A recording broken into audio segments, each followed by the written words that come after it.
I, Amzah Koroma, Renzo Balsamo, Dustin Flaker, and Violet Myers. Today we'll be addressing climate change and how it impacts sports. So first, we're going to talk about professional sports. So how does climate change actually affect professional sports? Well, it actually poses health threats to professional athletes with things like heat exhaustion and heat stroke in football, tennis, and running.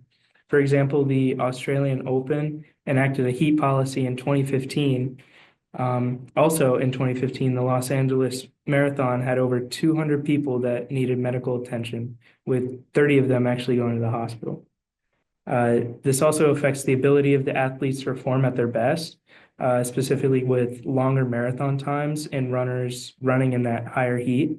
It was actually reported that marathon duration increased by 2 whole minutes for every 10 degrees Fahrenheit warmer.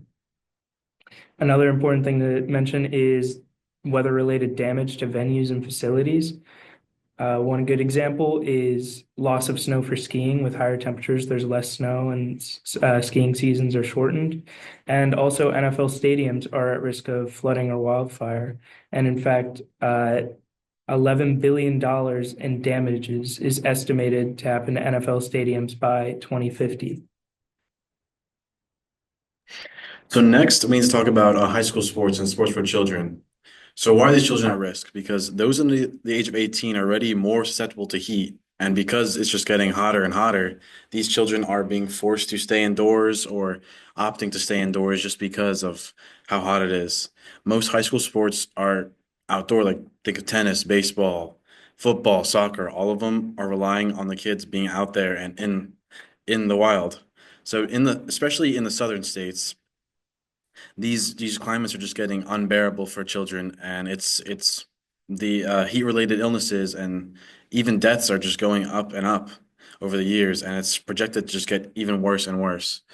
Even more than that, kids might feel pressured to attend practice even though they go outside and they think it's extremely hot. They might feel pressured by family, by their friends, by coaches. It's just making this issue even more and more taxing for everyone involved. So this graphic shows the average number of days where practice will need to be canceled over the oncoming years. You can see in the 1990s how only in Texas where there were 11 days need to be canceled, but the rest was just virtually none. And then already in 2020, you can see how many more days need to be canceled due to heat. And then you go to 2050 and you just see this incredible uptick in the amount of days that need to be canceled because of the heat. And that's only in the southern states and counties that we can see. It's just this systemic and global problem for children all around the globe who just they can't get out there because it hurts them, it's dangerous, and it's a serious problem.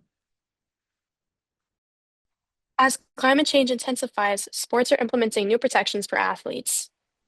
Clear thresholds for temperature, air quality, and humidity now trigger safety actions like mandatory water breaks or canceling events when conditions become hazardous. Organizations are collaborating to share resources like indoor spaces during extreme weather and co-investing in weather monitoring technologies. Um, Athletes adjust training schedules and routines based off of weather conditions. And this includes things like moving workouts indoors during poor air quality and shifting outdoor activities to cooler times during the day. From policy changes to flexible planning, sports are evolving to meet the challenges of our changing climate, keeping athletes safe while maintaining the games we love. Some case studies that we discovered. As the global temperature increases, there's a case study that shows that as winter sports are being affected because the lower altitude snow quality is being severely diminished. This snow quality is affecting many of the professional athletes that train for Olympic game sports such as snowboarding or skiing. They are unable to receive quality coaching because they aren't able to go to these resorts. Over 250 of these resorts are being threatened. Without these resorts, winter sports, even recreationally, are struggling. The main issue being resorts can't go up higher. As altitudes increase, so does the steepness of the mountains.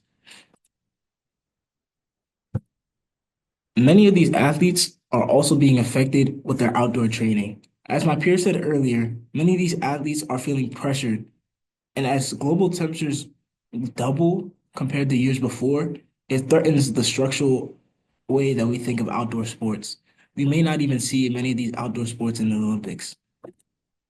Thank you. Yippee!